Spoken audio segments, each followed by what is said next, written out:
श्री शिवाय नमस्तुभ्यम। ओम नमः शिवाय। जय श्री कृष्णा। राधे राधे। हर हर महादेव। ओम नमो भगवते वासुदेवाय नमः। जय श्रीमन नारायण। दोस्तों आज आप सब सुनेंगे संतोषी माता की कथा।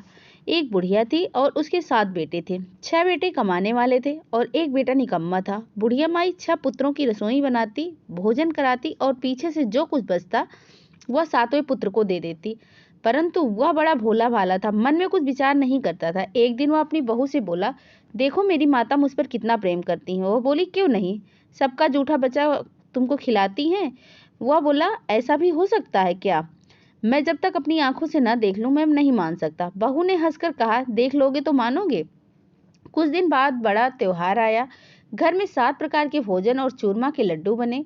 वह जांचने के लिए सर दर्द का बहाना करके पतला कपड़ा सिर पर ओढ़कर रसोई घर में सो गया और कपड़े में से सब देखता रहा। 6 भाई भोजन करने आए। उसने देखा कि उसकी माँ ने सुंदर सुंदर आसन बिछाए, 7 प्रकार की रसोई परोसी। वह आग्रह करके जिमाती रही और वह देखता रहा। 6 भाई भोजन करके उठे, तब माँ ने उसकी जूठी थालियों में से लड्डुओं के टुकड़ों को उठाया और एक लड्डू बनाया। जूठन साफ करके बुढ़िया माँ ने पुकारा, उठ बेटा, 6 भाई भोजन करके गए, अब तू ही बाकी है, अब तू भी खा ले। वो कहने लगा, माँ मुझे भूख नहीं लगी है, मैं परदेश जा रहा हूँ। माता ने कहा, कल का जाता है तो आज ही चला जा। बोला, हाँ हाँ माँ, मैं आज ही जा रहा हूँ। यह कहकर वह घर के से निकल जाता है। चलते समय उसकी बहू की याद आती है। वह गौशाला में कंडे थाप रही होती है। वह उसे जाकर बोला कि मेरे पास तो कुछ भी नहीं है, यह अंगूठी है, सो ले लो और अपनी कुछ निशानी मुझे दे दो। तब बहू बोली कि मेरे पास क्या है, यह गोबर भरा हाथ है। यह कहकर उसकी पीठ में गोबर के हाथ से थाप मार दी और वह चल दिया। चलते चलते दूर देश में पहुंचा। वहां पर एक साहूकार की दुकान थी। वहां जाकर बोला, भाई मुझे नौकरी पर रख लो। साहूकार को नौकर की जरूरत थी। साहूकार बोला, तू नौकरी पर रह जा। लड़के ने पूछा, तनख्वाह क्या दोगे? तो साहूकार ने कहा, काम देखकर दाम मिलेगा। तब उसे साहूकार की नौकरी मिल गई। वह सवेरे 6 बजे से रात को 12 बजे तक नौकरी करने लगा। कुछ दिनों में दुकान का लेन देन, हिसाब किताब, ग्राहकों को माल बेचना, सारा काम करने लगा। साहूकार के 7-8 नौकर थे, वे सब चक्कर खाने लगे। यह नौकर बहुत होशियार बन गया है। सेठ ने भी काम देखकर 3 महीने के अंदर ही उसे मुनाफे का साझेदार बना दिया। 12 वर्ष में वह नामी सेठ बन गया और मालिक सारा कारोबार छोड़कर बाहर चला गया।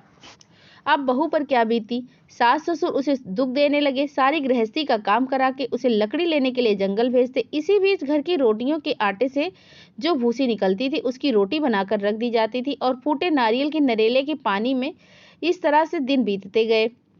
एक दिन वह लकड़ी लेने जा रही थी कि रास्ते में बहुत सी स्त्रियां संतोषी माता का व्रत करती दिखाई दी। वह यहाँ पे खड़ी होकर कहने लगी कि बहनों, यह तुम किस देवता की व्रत कर रही है और इसके करने से क्या फल मिलता है, इस व्रत के करने से क्या विधि है? यदि तुम मुझको बता दोगी तो मैं भी तुम्हारा बड़ा एहसान मानूंगी। तब उनमें से एक स्त्री बोली, सुनो, यह संतोषी माता का व्रत है। इसके करने से निर्धनता, दरिद्रता का नाश होता है, लक्ष्मी आती है, मन की चिंताएं दूर होती है, घर में सुख होने लगता है और मन प्रसन्न रहता है, शांति मिलती है, निपुत्री को पुत्र मिलता है, प्रीतम बाहर गया हो तो शीघ्र आ जाता है, कुंवारी कन्या को मनपसंद वर मिल जाता है, राजद्वार में बहुत दिनों से मुकदमा चलता हो तो वह भी खत्म हो जाता है, कलह क्लेश निवृत्ति होती है, सुख शांति होती है, घर में धन जमा हो जाता है, पैसा जायदाद का लाभ होता है, मन में जो कुछ भी कामना हो वो सब संतोषी माता की कृपा से पूरी होती है। स्त्री कहने लगी, 1.25 आने का गुड़ चना लेना, इच्छा हो तो 5.25 आने का लेना या फिर एक ही भी सहूलियत के अनुसार ले लेना, बिना परेशानी श्रद्धा और प्रेम से जितना भी बन सके सवाया लेना और 5.25 पैसे से 5.25 आने तक तथा इसमें से ज़्यादा और शक्ति के और भक्ति के अनुसार ले लेना। हर शुक्रवार को निराहार रहकर कथा कहना और सुनना, इसके बीच क्रम टूटे नहीं। लगातार नियम पालन करते रहना। सुनने वाला कोई न हो तो मिले तो देसी घी का दीपक जलाकर उसके आगे जल के पात्र को रखकर कथा कहना, परंतु नियम न टूटे। और जब तक कार्य सिद्ध न हो नियम पालन करना और कार्य सिद्ध हो जाने पर व्रत का उद्यापन करना। 3 मास में माता फल पूरा करती हैं और यदि किसी के ग्रह खोटे हों तो भी माता 1 वर्ष में अवश्य कार्य सिद्ध कर देती हैं। कार्य सिद्ध होने पर उद्यापन करना चाहिए, बीच में उद्यापन नहीं करना चाहिए। उद्यापन में 2.5 से आटे का खाजा और इसी अनुसार से खीर तथा चने का साग बनाना, 8 लड़कों को भोजन कराना, जहाँ तक मिले देवर जेठ भाई बंधु कुटुंब के लड़के लेना, ना मिले तो रिश्तेदार पड़ोसियों के लड़के को बुलाना और उन्हें भोजन कराकर यथाशक्ति दक्षिणा देना। और माता का नियम पूरा करना, उस दिन घर में कोई खटाई नहीं खाए ना बनावे। यह सब सुनकर बुढ़िया की बहू वहां से चल दी। रास्ते में लकड़ी के बोझ को बेच दिया और उन पैसों से गुड़ चना लेकर माता के व्रत की तैयारी करने लगी। आगे चली, सामने मंदिर था। यह सुनकर माता के मंदिर में जाकर माता के चरणों में लेट गई और इसके बाद कहने लगी कि माँ से विनती करने लगी, हे माँ, मैं निबट मूर्ख हूँ, व्रत के नियम कुछ नहीं जानती हूँ, मैं बहुत दुखी हूँ। हे माता जगत जननी, मेरा दुख दूर करो, मैं आपकी शरण में हूँ। माता को दया आई। एक शुक्रवार बीता कि दूसरे शुक्रवार को ही इसके पति का पत्र आया और तीसरे शुक्रवार को उसका भेजा हुआ पैसा भी आ गई। यह देखकर जेठानियां मुंह सिकोड़ने लगी, इतने दिनों में पैसा आया है, इसमें क्या बड़ी बात है। लड़के ताने देने लगे, काकी के पास तो अब पत्र आने लगे हैं, रुपए आने लगे हैं, अब तो काकी की खातिर भी बढ़ जाएगी, अब तो काकी बुलाने से भी नहीं बोलेगी। तब बेचारी सरलता से कहती है कि भैया पत्र आएगा, रुपए आएंगे, हम सबके लिए अच्छा है। ऐसा कहकर आंखों में आंसू भरकर संतोषी माता के मंदिर में आकर मातेश्वरी के चरणों में गिरकर रोने लगी। माँ, मैंने तुमसे पैसे नहीं मांगा था, मुझे पैसे से क्या काम, मुझे तो अपने सुहाग से काम है, मैं तो अपने स्वामी के दर्शन और सेवा मांगती हूँ। तब माता ने प्रसन्न होकर कहा, जा बेटी, तेरा स्वामी जरूर आएगा। यह सुनकर खुशी से बावली होकर घर जाकर काम करने लगी। अब संतोषी में विचार करने लगी कि इस भोली पुत्री से मैंने कह तो दिया है कि तेरा पति आएगा, पर आएगा कहाँ से, वह तो इसे स्वप्न में भी याद नहीं करता। इसे याद दिलाने के लिए तो मुझे ही जाना पड़ेगा। इस तरह माता उस बुढ़िया के बेटे के पास जाकर स्वप्न में प्रकट होकर कहने लगी, साहूकार के बेटे, सोता है या जागता है?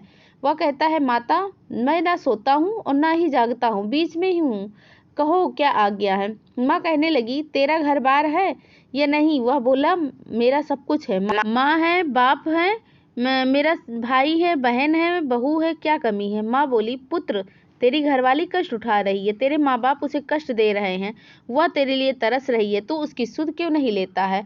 वह बोला, माता, मुझे सब कुछ मालूम है, परंतु जाऊं कैसे? परदेश की बात है, लेन देन का कोई हिसाब नहीं है, कोई जाने का रास्ता नजर नहीं आता है, कैसे चला जाऊं? तब माँ कहने लगी, मेरी बात मान, सवेरे नहा धोकर संतोषी माता का नाम लेकर घी का दीपक जला देना, दंडवत कर दुकान पर बैठ जाना, देखते ही देखते लेन देन चुक जाएगा, जमा माल बिक जाएगा, सांझ होते ही धन का ढेर लग जाएगा। वह सवेरे बहुत ही जल्दी उठकर मित्र बंधुओं से अपने सपने की बात कहने लगा। वे सब उसकी बात सुनकर हंसी उड़ाने लगे, कहीं सपने की बात सच होती है। तब एक बूढ़ा बोला, देख भाई, मेरी बात मान, इस तरह सच और झूठ कहने के बदले देवता ने जैसा कहा है वैसा ही कर ले, उससे तेरा क्या जाता है? अब बूढ़े की बात मानकर और नहा धोकर संतोषी माता को दंडवत कर घी का दीपक जलाकर दुकान पर बैठ जाता है। थोड़ी देर में वह क्या देखता है कि देने वाले रुपए ले आए, लेने वाले हिसाब लेने लगे, कोठे में भरे सामानों की खरीदारी नगद में सौदा करने लगे। शाम तक धन का ढेर लग गया। मन में माता का नाम लेकर प्रसन्न होकर घर जाने के वास्ते गहना कपड़ा सामान खरीदने लगा। यहाँ के काम से निपट कर के घर को रवाना हुआ। उधर बहू बेचारी जंगल में लकड़ी लेने जाती है, लौटते वक्त माता जी के मंदिर में विश्राम करती है। वह तो उसको रोज का ठिकाना हो गया था। वहां से कुछ दूर पे उड़ती हुई धूल देखकर वह माता से पूछती है कि हे माता, यह धूल कैसे उड़ी आ रही है?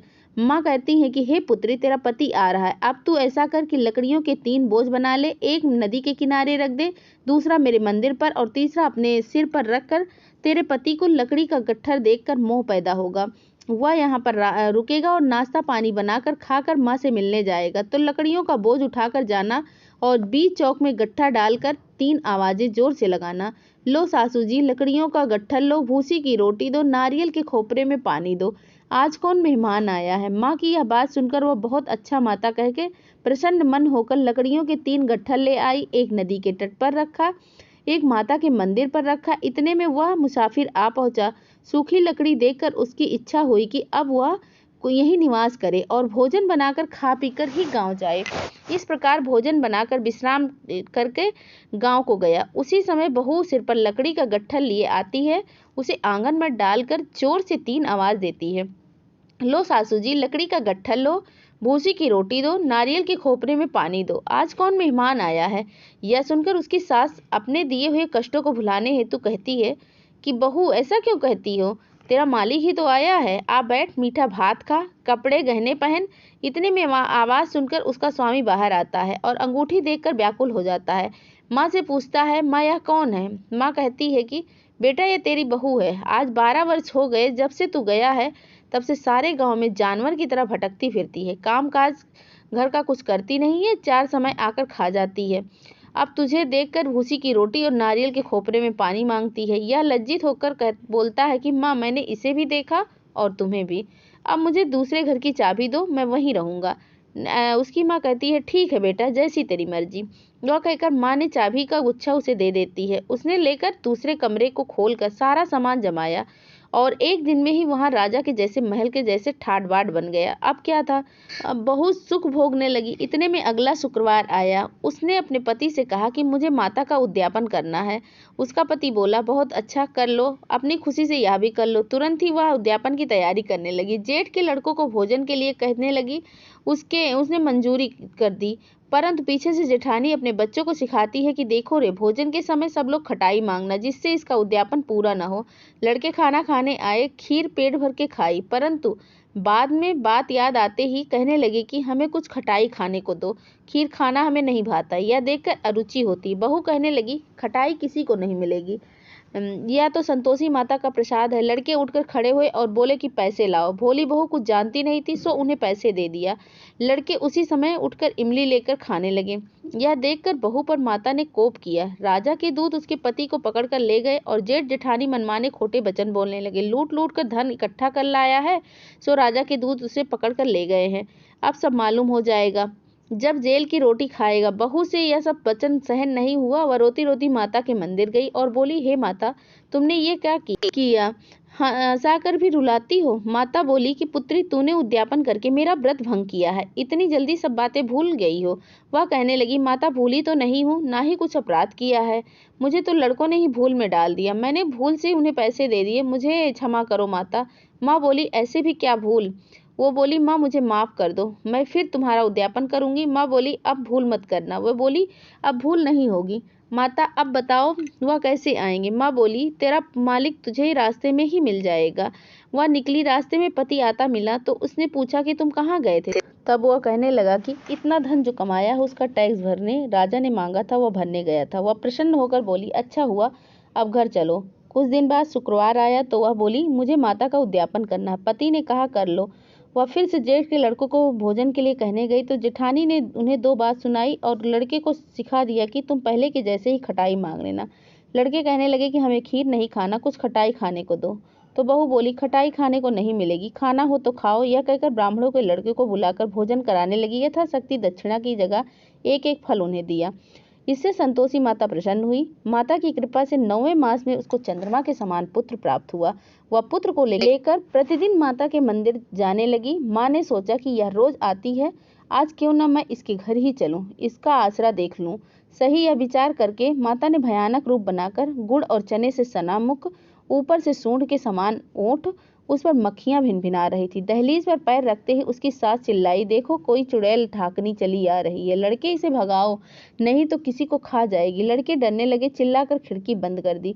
बहू रोशनदान से सब कुछ देख रही थी, प्रसन्नता से पागल होकर चिल्लाने लगी, आज मेरी माता मेरे घर आई हैं। यह कहकर बच्चे को दूध पिलाने से हटाकर इतने में सास को क्रोध फूट गया और बोली कि देखो कैसी उतावली हुई, बच्चे को पटक दिया। इतने में माँ के प्रताप से जहाँ देखो वहाँ लड़के ही लड़के नजर आने लगे। बहू बोली, माँ जी, मैं जिनका व्रत करती हूँ वही संतोषी माता। इतना कहकर झट से सारे घर का किवाड़ खोल दिया और सबने माता के चरण पकड़ लिए और विनती कर कहने लगे कि हे माता, हम मूर्ख हैं, अज्ञानी हैं, तुम्हारे व्रत की विधि हम नहीं जानते, तुम्हारा व्रत भंग करके हमने बहुत बड़ा अपराध किया है। हे माता, बहू को जैसा फल दिया वैसा ही सबको देना।